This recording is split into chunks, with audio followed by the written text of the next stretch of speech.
I just want to say now as we move on to number 6, and I'm going to pick the Boston Bruins. I assume both of you have Boston at number 6 as well.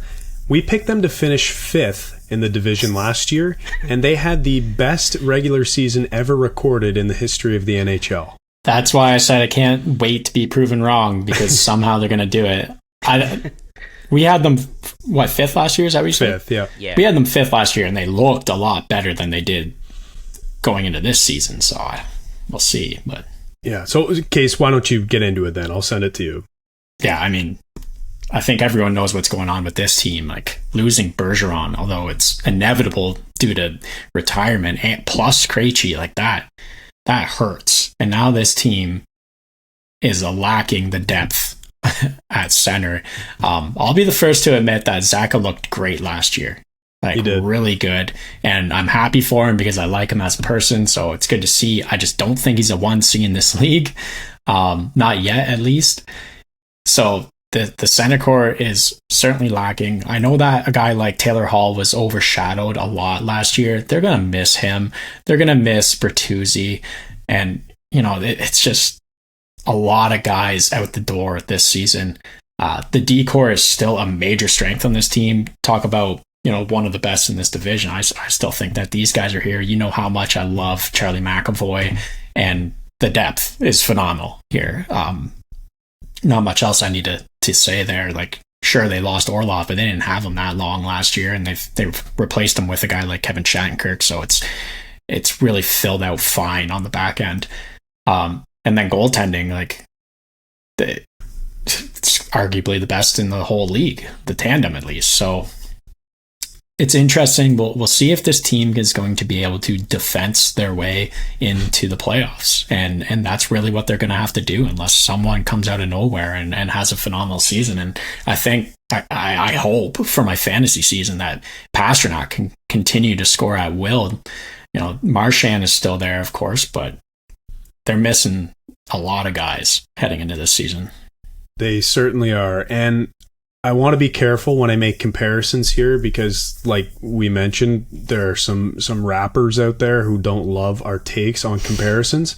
But I compare this team, the Boston Bruins, to, now how they're currently constructed, to the New York Islanders of the Metro Division. They're a team built now from the back end out with an incredible goaltending tandem, an incredible defense, at least top 4, and then 1 or 2 studs up front, and they lack a bit of depth, but can still kind of beat you up with some of the players they have up front. So I think that comparison is true, and we'll see how it works for both teams this year.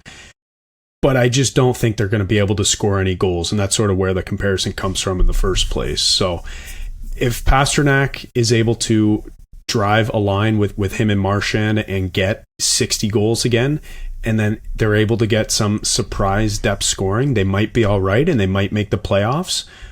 But I just don't see how they're even remotely close to being the team they were last season, missing those 3 big players up front. And then, of course, Hathaway and Orlov, who admittedly they didn't have for very long, but they're still going to be missing them. I think they need to split Pasternak and Marchand up because they need both of those guys driving a line with the supporting cast here. Like, there's good support in Zaka and DeBrusk and Charlie Coyle, but I think that Pasternak and Marchand need to be split up to drive lines.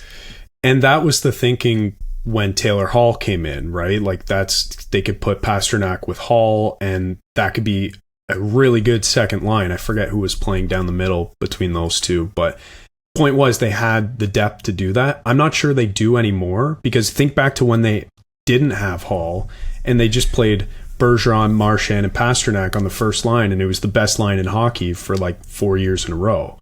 So I don't know, like you can be a good team with one good line and then just play defense on the other 3. So it'll be interesting how that shakes out. But one thing I wanted to say about Boston is that the fact that they got 135 points last year, we know that's not going to happen again. To make the playoffs, it would probably have to be around the 95 point mark or so. That's 20 wins on the table. And that's if they only regress to 95. That's 20 wins on the table, 40 points. to be collected mostly by teams in this division. And that was actually a point brought up on the Steve Dangle podcast a couple weeks ago. So the question is going to be, who can steal those points in this division? Is it going to be Buffalo or Ottawa or Detroit or Montreal or Toronto or Tampa? So it'll be really interesting. But I just thought that was crazy to mention. 20 whole wins, and this team could potentially still make the playoffs. It's crazy. Yeah.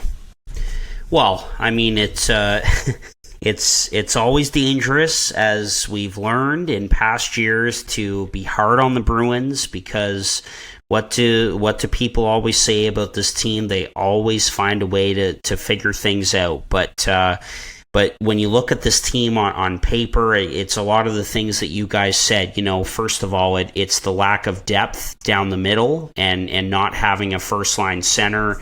Pavel Zacha had a huge breakout year last year and has fit in very well with this team, but he's not a first-line center, and so that obviously sticks out. And there will be some guys that'll get a good opportunity. I think that Morgan Geekie will be a good player for this team, but again, he's more of a third-line center, and is one of those guys that needs to elevate his game and get a better opportunity. There are still a lot of great core pieces on this team: the Pasternaks, the Marchands, McAvoy, and Lindholm. Lindholm last year, guys, as we know, was in the Norris Trophy conversation early on. I mean, he was that good for this team. And the goaltending, Allmark, he's not going to have the insane season that he did last year. At least we don't expect him to. And you've got a young Jeremy Swayman behind him.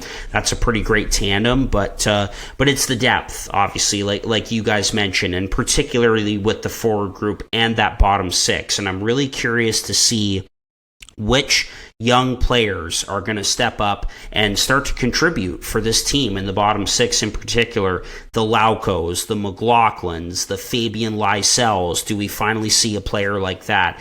AJ Greer is another guy to mention in there as well. So, some of those questions are the ones that I have with the Boston Bruins. We have them in the sixth spot.